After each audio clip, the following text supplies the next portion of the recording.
ሰላም ጤና ይስጥልኝ ውድ የብስራት ቴሌቪዥን የዩቲዩብ ቻናል ተከታታዮቻችን እንደምን አላችሁልን? የብስራት ሀተታ ፕሮግራማችን አሁን ጀምሯል። በዛሬው የብስራት ፕሮግራማችን በሲቢ የኢትዮጵያ ፕሪሚየር ሊግ 12ኛ ሳምንት ተጠባቂ ጨዋታዎች ዙሪያ ቆይታ እናደርጋለን።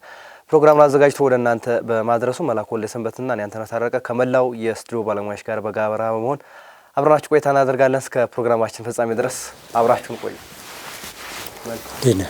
ሰላም ነው አለው እግዚአብሔር ይመስገን። መልካም የሲቢ ኢትዮጵያ ፕሪሚየር ሊግ 12ኛ ሳምንቱ ላይ ደርሷል። ዛሬ ጅማሮቻቸውን ያደርጋሉ። ተጠባቂ ጨዋታዎች አሉ። በእነዚህ ጨዋታዎች ዙሪያ ቆይታ እናደርጋለን። ቀን 7 ሰዓት ላይ በሚደረግ ጨዋታ ነው የሚጀምረው። ፋሲል ከነማን ከኢትዮ ኤሌክትሪክ የሚያገናኘውም ጨዋታ ለመሪነት የሚደረግ ጨዋታ ነው። ፋሲል ከነማ 21 ነጥብ አለው። ኢትዮ ኤሌክትሪክ በአንጻሩ 20 ነጥብ አለው። በመካከላቸው ያለው የነጥብ ልዩነት አንድ ብቻ ነው። ስለዚህ የሚያሸንፈው ቡድን የሊግ መሪነቱን ከሲዳማ ቡና የሚረከብበትን እድል ይኖረዋል። ይህም ጨዋታ በእጅጉ የሚጠበቅ ጨዋታ ነው። ምናልባት በዘንድሮው ኢትዮጵያ ፕሪሚየር ሊግ ጠንካራ ከሚባሉ ክለቦች መካከል ሁለቱ ክለቦች አንደኞች ናቸው። ኢትዮ ኤሌክትሪክ አንድ ጨዋታ ብቻ የተሸነፈው፣ በተመሳሳይ 5 ጨዋታ አሸንፈዋል። ኢትዮ ኤሌክትሪክ አንድ ተሸንፏል፣ በቀሪ 5 ወጥቷል። ፋሲል ከነማ ግን ዘንድሮ 11 ጨዋታዎችን አድርጎ በ5 አሸንፎ 6 ናቸው ተለያይቶ አንድም ሽንፈት አላስተናገደም። ዛሬ እንግዲህ ይሄ ጨዋታ የሚጠበቅ ነው የሚሆነው። ከዛ ውጭ ግን ዛሬ የሚጠበቀው ጨዋታ የደቡብ ደርቢ ይደረጋል። ወላይታ ዲቻን ከአርባ ምንጭ ከነማ በአዳማ ሳይንስና ቴክኖሎጂ ዩኒቨርሲቲ ሜዳ የሚያደርጉት ጨዋታ የሚጠበቅ ጨዋታ ነው ቀን 9 ሰዓት ላይ። ከዛም ባሻገር ደግሞ ቅዱስ ጊዮርጊስን ከመቀለ ሰባ እንደርታ የሚያገናኘው በተመሳሳይ በ12 ሰዓት በአዳማ ሳይንስና ቴክኖሎጂ ዩኒቨርሲቲ ሜዳ ይጠበቃል። ወልዋሎ አዲግራት ዩኒቨርሲቲን ከባህር ዳር ከተማ ደግሞ 9 ሰዓት ላይ በአዲስ አበባ ስቴዲየም የሚያደርጉት ጨዋታ ነው። በልዩነት ግን የደቡብ ደርቢን ወላይታ ዲቻን ከአርባ ምንጭ ከነማ የሚያደርጉትን ጨዋታ እንቃኛለን ወይም ደግሞ እናያለን። የውጤት ቀውስ ውስጥ ነው የሚገኙት፣ ግን የደርቢነቱ ስሜት ሞቅ ያለ ነው። ስለዚህ ይህን ጨዋታ በልዩነት እንመለከታለን። መለይ በዛሬ ብስራት ፕሮግራማችን ነው እንግዲህ ዛሬ የሚደረጉት አራቱም የኢትዮጵያ ፕሪሚየር ሊግ ጨዋታዎች በተለያየ የውጤት ደረጃ ላይ በሚገኙ ቡድኖች መካከል የሚደረግ ጨዋታ ከመሆኑ ጋር ተያይዞ በደረጃ ሰንጠረዡ ላይ ትልቅ ለውጥ ሊያመጣ የሚችል በቡድኖቹ ስነ ልቦና ላይም ከፍተኛ መነሳሳትን እና ውድቀትን ሊያስከትል የሚችል ጨዋታ እንደሆነ ይታወቃል። ቀደም ሲል የገለጽከው የመሪነት ፉክክሩ በኢትዮ ኤሌክትሪክና በፋሲል ከተማ መካከል ይደረጋል። ከመውረድ ቀጠናው ስለመውጣት የሚደረገው ትንቅንቅ ደግሞ በደቡብ ደርቢ ላይ የሚከናወን ይሆናል። እንዲሁም ደግሞ ወጣ ገባ እያለ የሚገኘው ቅዱስ ጊዮርጊስ ዛሬም እንግዲህ በወራጅ ቀጠና ላይ ከሚገኘው መቀሌ ሰባ እንደርታ ጋር የሚያደርገው ትንቅንቅ በራሱ የሚጠበቅ ጨዋታ ነው ብሎ መውሰድ ይቻላል።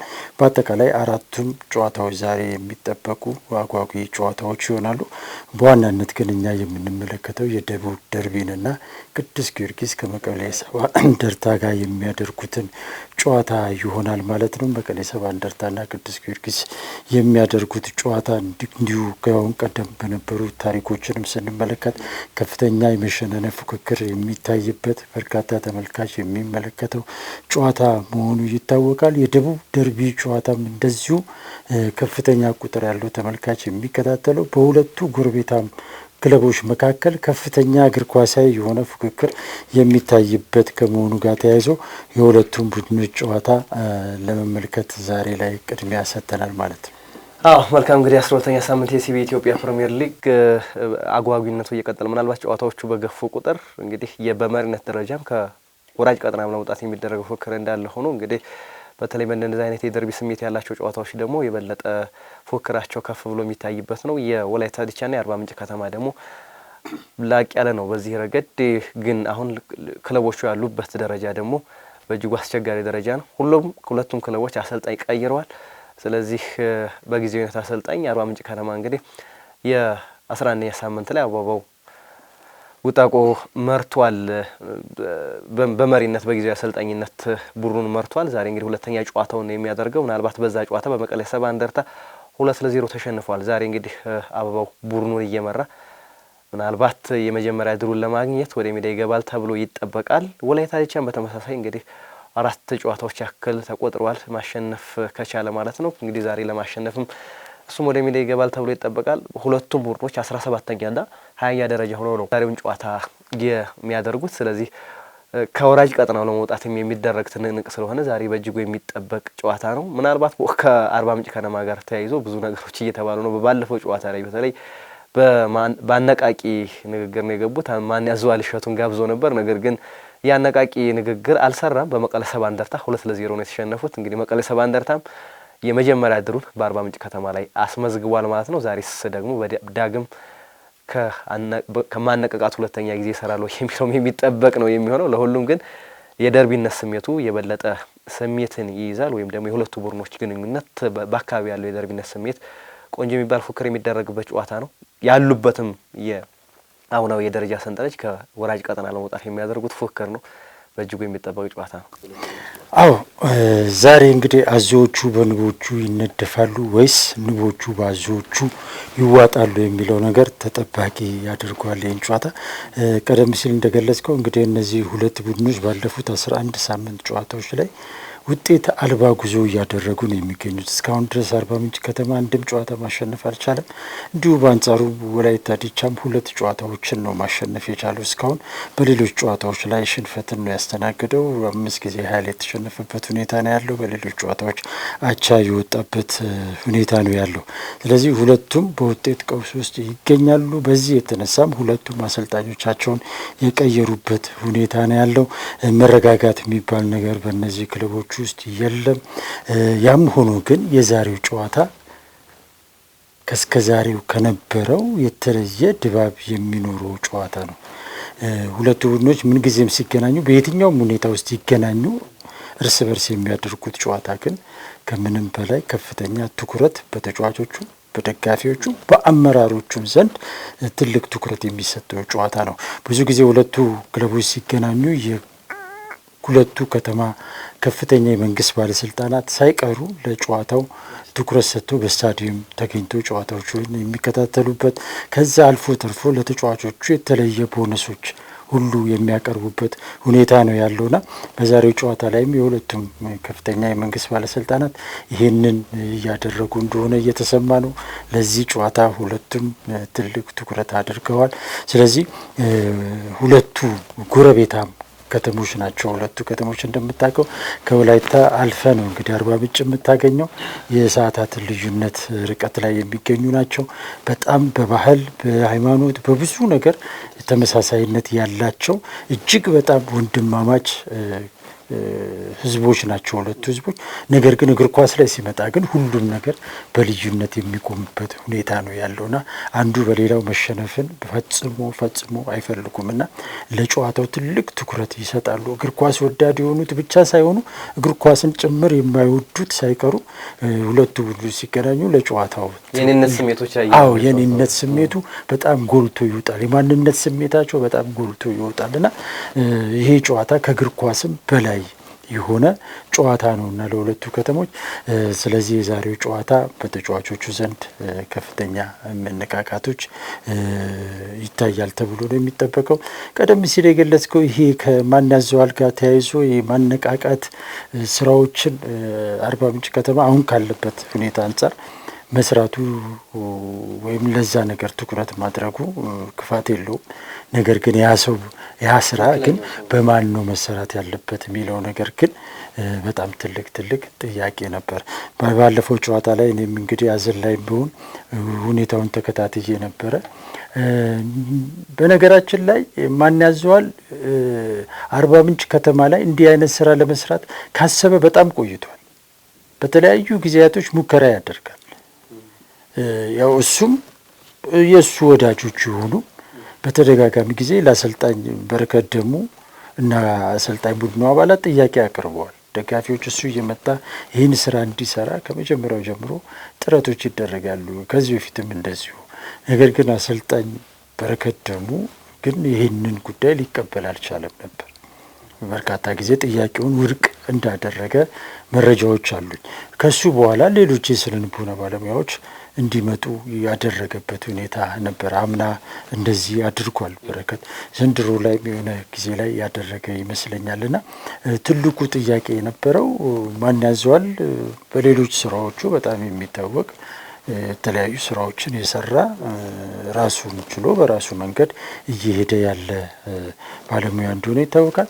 ነገር ግን ስፖርት ደግሞ ራሱን የቻለ በዚህ ዘርፍ ሙያተኞች አሉ፣ ጥቂቶች ቢሆኑ። ስለዚህ ትክክለኛው ስራ በትክክለኛው ሰው መሰጠት አለበት ከሚል አንጻር ነው ብዙዎቹም ጉዳዩን ሲቃወሙት እየሰማው ነበር።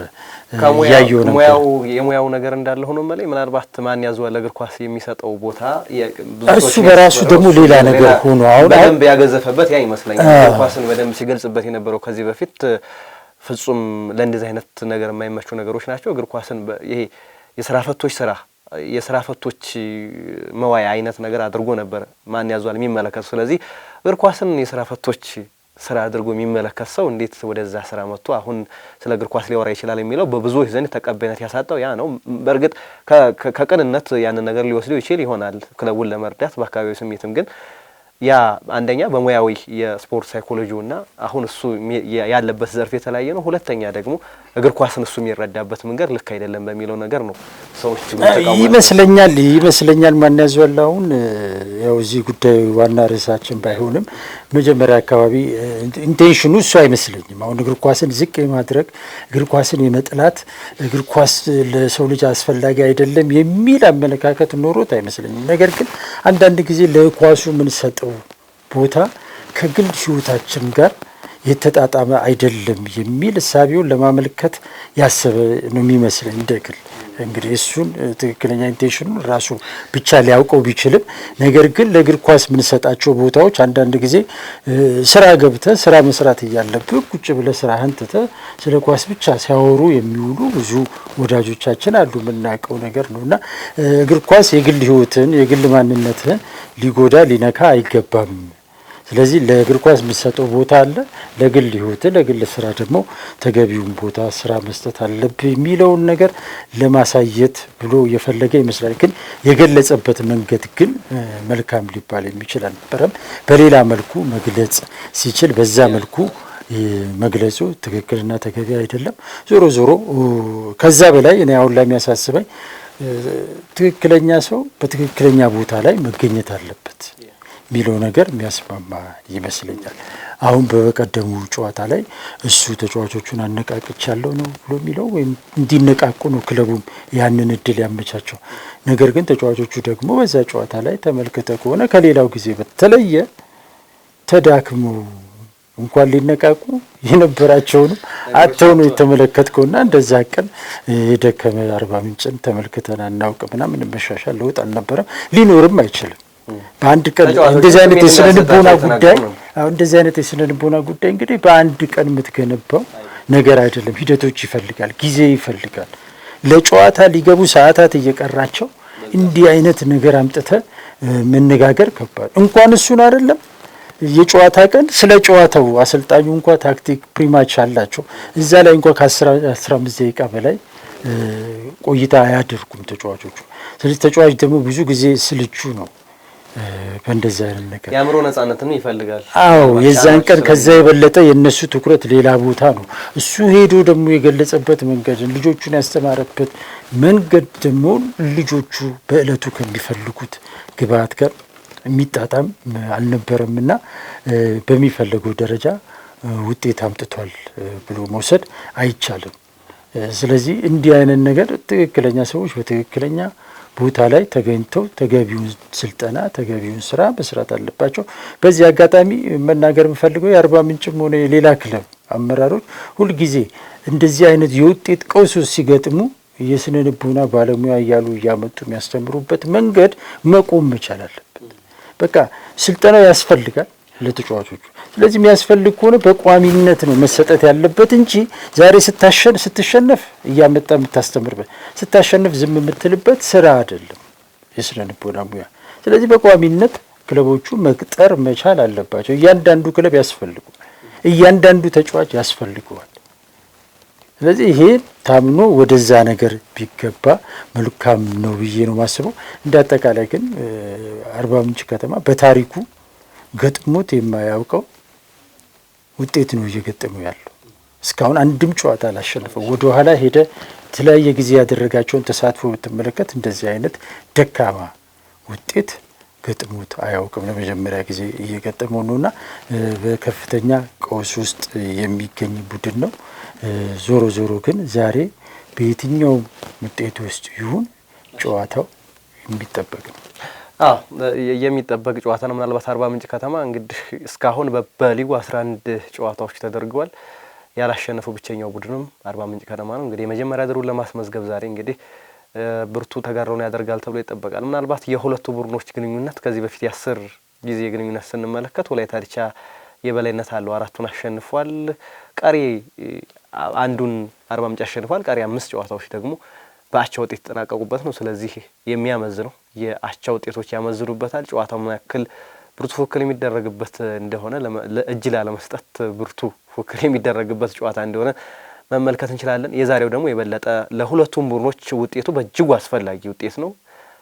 አቻ እንኳን ያን ያክል ውጤቱን ሊገልጸው ይችላል ተብሎ የማይጠበቅ ነው። ምክንያቱም 3 ነጥብ ለሁለቱም በእጅጉ አስፈላጊ ነው። በተለይ ደግሞ ለአርባ ምንጭ ከነማ 12ኛው ሳምንት የግድ 3 ነጥብን አግኝቶ የመጀመሪያ ዓመቱን የመጀመሪያ ድል የማስመዝገብ ግዴታ አለበት። የዛሬው ጨዋታ ለሁለቱም ቡድኖች በእጅጉ አስፈላጊ ደርቢነቱ እንዳለ ሆኖ ግን በውጤት ደረጃ በጣም አንገብጋቢ የሚባል ውጤት ስለሆነ ብርቱ ፍክር ይደረግበታል ተብሎ ይጠበቃል። የሁለቱ ቡድኖች ጨዋታ እንግዲህ ቁጥራዊ መረጃዎችንም ስትመለከት የሚናገሩት ይህንን ነው። እንግዲህ ሁለቱም ደካማ ሊባል የሚችል አቋም ላይ ይገኛሉ። ነገር ግን በድክመት ውስጥም ጥንካሬ ያለና ሁለቱን በንጽጽር ስንመለከት ወላይታ ዲቻ በብዙ ቁጥራዊ መረጃዎች የተሻለ ሆኖ እናገኘዋለን። ማጥቃትን ስትመለከት በማጥቃት የተሻለ ማጥቃት ድል ያለው ወላይታ ዲቻ ነው። በመከላከሉ ረገድም እንደዚሁ የተሻለ አቋም ያለው ወላይታ ዲቻ ነው።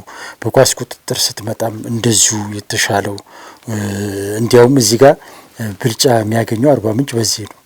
አሰልጣኝ በረከት ደሙ ምናልባትም አንዳንዶች እንደሚናገሩት ውጤታማ ላለመሆናቸው አንዱ ምክንያት አርባ ምንጭን ከተለመደው የጨዋታ ፍልስፍና ማውጣታቸው ነው የሚል ነገር አለ። አርባ ምንጭ ከተማ ተመልክተው ከሆነ በየጨዋታዎቹ በኳስ ቁጥጥር የበላይነት አሉ። እስካሁን ድረስ በተደረጉ 11 ጨዋታዎች 54 ከመቶ የሚባል አማካኝ የኳስ ቁጥጥር የበላይነት አለው። አርባ ምንጭ ከተማ በየጨዋታዎቹ ብልጫን ይወስዳል በተጋጣሚዎቹ። ነገር ግን አርባ ምንጭ ከተማ ግን ከዚህ በፊት በነበሩት የፕሪሚየር ሊግ ተሳትፎ ግን በዚህ የጨዋታ መንገድ አናቀው። በተቃራኒው ረጃጅም ኳሶችን፣ ፈጣን ማጥቃቶችን፣ ፈጣን ሽግግሮችን የሚጠቀም ክለብ ነው አርባ ምንጭ ከተማ እና አሰልጣኝ በረከት ደግሞ ይህንን ለመቀየር ጥረት ማድረጋቸው ራሳቸው ላይ ዋጋ አስከፍሏቸዋል የሚሉ ወገኖች አሉና አርባ ምንጭ ከተማ አሁን ላይ በተደረጉ ጨዋታዎች ላይ ከወላይታ ዲቻ ጋር ስታነጻጽረው ብልጫ ከተወሰደበት ብልጫ የሚወሰድበት በዚህ ነው እንጂ በሌሎች መመዘኛዎች ወላይታ ዲቻ በብዙ መልኩ ከአርባ ምንጭ የተሻለ አቋም ላይ እንዳለ ትመለከታለህ። ሁለቱም የጥፋት ቡድኖች ናቸው። በየጨዋታው ሁለቱም 14 እና 15 ጥፋቶችን ይሰራሉ። ወላይታ ዲቻ ከተመለከትኩ 14 ጥፋት እሱ በተቃራኒው ይሰራል፣ ተቃራኒውን በሱ ላይ እንደዚሁ በተመሳሳይ ጥፋት ይፈጽማሉ። አርባ ምንጭን ከተመለከት በየጨዋታው በአማካይ 15 ጥፋቶችን ይፈጽማል፣ በሱ ላይ ደግሞ 12 ያህል ጥፋቶችን ይፈጽምባቸዋል። ከዚህ አንጻር ስታየው የዛሬው ጨዋታ ብዙ ጊዜ ከማጥቃቱ የበለጠ ብዙ ፍትጊያ የሚበዛበት ብዙ ጥፋቶች የሚፈጸሙበት ጨዋታ ይሆናል ተብሎ ነው የሚጠበቀውና በዚህ ምክንያት ምናልባትም ጎሎችን ላናይ እንችላለን የሚል ሁኔታን እንመለከታለን። እዚህ ጋር ሌላው ጥሩ ነገር አርባ ምንጭ ጋር የምታየው ጎል ያልተቆጠረባቸው ጨዋታዎች አሉ። ክሊንሺቶች እንደማለት ነው። ወደ 18 ከመቶ ክሊንሺት አለው አርባ ምንጭ። ወላይታ ዲቻ በአንጻሩ ምንም ክሊንሺት የለው። በየጨዋታዎቹ ጎሎችን የሚያስተናግድ ቡድን መሆኑን ትመለከታለና ይሄ ምናልባት ለአርባ ምንጭ የተሻለ እድል ሊፈጥርለት ይችላል ተብሎ ይጠበቃል። የሁለቱ ቡድኖች ጨዋታ ዞሮ በእነዚህም ቁጥራዊ መረጃ ተመስርተን ጠንካራ ፉክክር እንደሚደረግበት ይታመናል።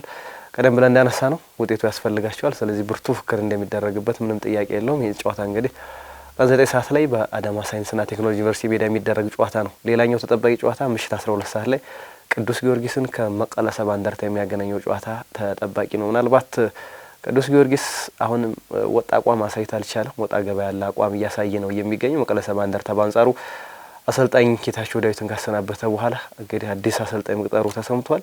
ከዛ በኋላ እንግዲህ በ11ኛው ሳምንት የመጀመሪያውን የአመቱን ድል አስመዝግቧል። ስለዚህ በጥሩ የመነቃቃት ወይም ደግሞ ጥሩ መንፈስ ላይ ሆኖ ነው ቅዱስ ጊዮርጊስን የሚገጥመው። ስለዚህ የጨዋታ በእጅጉ የሚጠበቅ ጨዋታ ነው። ምናልባት ቅዱስ ጊዮርጊስ ወጣት ተጫዋቾች አሉት። እነዛ ወጣት ተጫዋቾች ጥሩ ተጫዋቾች እንደሆኑ በደንብ ተመልክተናል። በየጨዋታው ምናልባት 3 ነጥብ አያገኝ እንጂ ግን በቀላሉ እጅ የማይሰጥ ቡድን እንደሆነ ጠንካራ ቡድን እንደሆነ ግን በደንብ መናገር ይቻላል። በየጨዋታዎቹ ትልልቅ ቡድኖች የሚሆኑ ትንንሽ ቡድኖች በደንብ ፈታኝ የሆነ ቡድን መሆኑን አሁንም ጊዮርጊስን መመልከት ችለናል። መቀለ ሰባ እንደርታ ግን በርካታ ስብስብ ያለው ግን እንደ ስብስቡ መሆን ያልቻለ ቡድን ነው።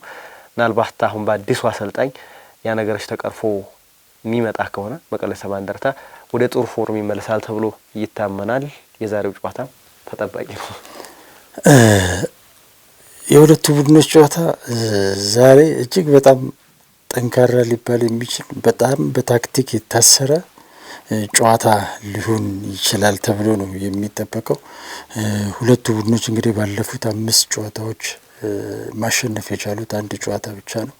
2 ሽንፈት አስተናግደዋል። 2 ደግሞ አቻ የተለያዩበት ሁኔታ ነው የሚገኘው።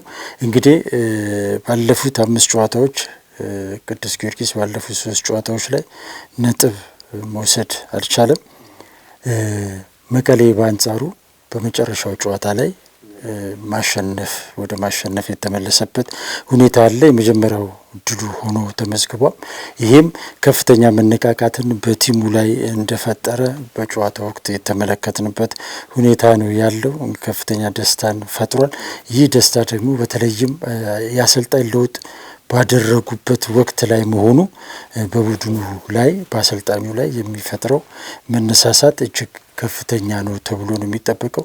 መቀሌ ሰባ እንደርታ እንግዲህ ባለፉት ጨዋታዎች ላይ እንደተመለከት ነው እስከ መጨረሻው የጨዋታ ፊሽካ ድምጽ ድረስ ከፍተኛ ተጋድሎ የሚያደርግ በመጨረሻም ውጤቶችን እየለወጠ የሚወጣበትን ሁኔታ የተመለከትንበት ከመሆኑ ጋር አንጻር ዛሬ ላይ ከፍተኛ የሆነ የማሸነፍ ስነልቦና ይዞ ወደ ሜዳ ይገባል ተብሎ ነው የሚጠበቀው። በአንጻሩ ቅዱስ ጊዮርጊስ ባለፉት ጨዋታዎች ላይ ነጥብ በተደጋጋሚ መጣሉ እና ወደ አሸናፊነት መመለስ አለመቻሉ በዛሬው ጨዋታ ላይ ራሱን የቻለ አሉታዊ ተጽዕኖ ሊያሳድርበት ይችላል ተብሎ ነው የሚጠበቀው። ነገር ግን የመጨረሻው ጨዋታ ላይ ቅዱስ ጊዮርጊስም ቢሆን በመጨረሻው በባከነ ሰዓት ላይ በተቆጠረበት ጎል አቻ ይውጣ እንጂ በዛ ጨዋታ ላይ ያሳየው አቋም እጅግ በጣም ጥሩ ሊባል ከፍተኛ መሻሻል የታየበት ከመሆኑ ጋር አንጻር በዛሬው ጨዋታ ላይ በቁጭት ወደ ሜዳ ይገባሉ። ውጤቱንም ለመቀየር ዝግጁ እንደሆኑ አንዳንድ ተጫዋቾችን ባነጋገርኩበት ወቅት ገልጸውልኛል። ስለዚህ የዛሬው ጨዋታ በብዙ መመዘኛዎች ስትመለከት ጠንካራ ፉክክር የሚታይበት ጨዋታ ነው። ጠንካራ አጥቂ ክፍል ያለው መቀሌ ሰባ እንደርታ ጠንካራ የተከላካይ መስመር ካለው ቅዱስ ጊዮርጊስ ጋር የሚያደርጉት ጨዋታ ነው ብሎ መውሰድ ይቻላል።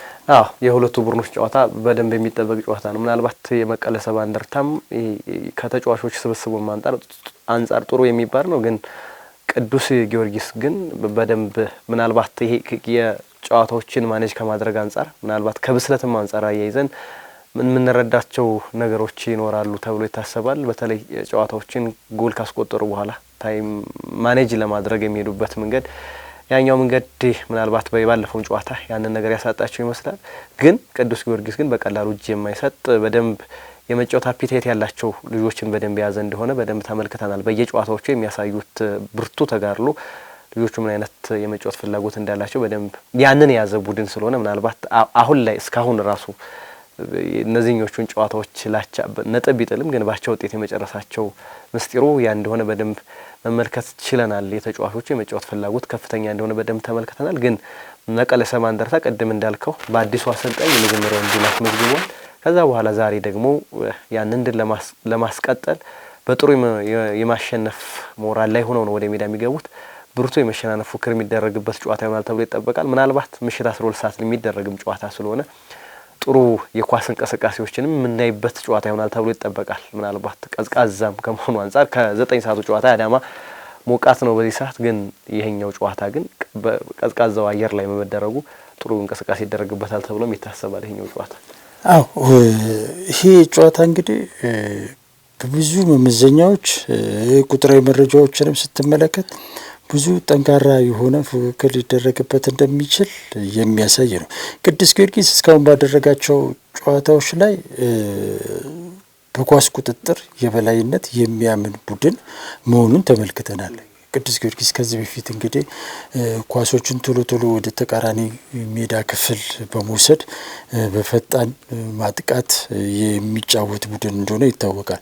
ዘንድሮ ላይ ግን በጣም ኳስን ተቆጣጥሮ የሚጫወት ቡድን መሆኑን ተመልክተናል። በተለይም የመሀል ተከላካይ ክፍሉ አማካይ ተጫዋቾቹ ኳሶችን ቶሎ ቶሎ ተጋጣሚ ክልል ውስጥ በማድረስ ረገድ የተዋጣላቸው እንደሆኑ ተመልክተናል። በየጨዋታው በአማካኝ 10 ያህል ሙከራዎችን ያደርጋሉ ቅዱስ ጊዮርጊሶች። ነገር ግን አሁን ቅዱስ ጊዮርጊስ ላይ ያለው ትልቁ ክፍተት ይህንን የሚፈጥሩትን የጎል አጋጣሚ ወደ ጎልነት የመቀየር ላይ ግን ከፍተኛ የሆነ ድክመት ነው የምታየው። ቅዱስ ጊዮርጊስ በዚህ ረገድ 56% አፈጻጸም ነው ያለው። ከሚፈጥረው እድል የበለጠ የሚያመክናቸው እንትኖች ይበዛሉ። በአንጻሩ መቀሌ ሰባ እንደርታን በማጥቃት ረገድ ከተመለከትከው የ89% አፈጻጸም አለው።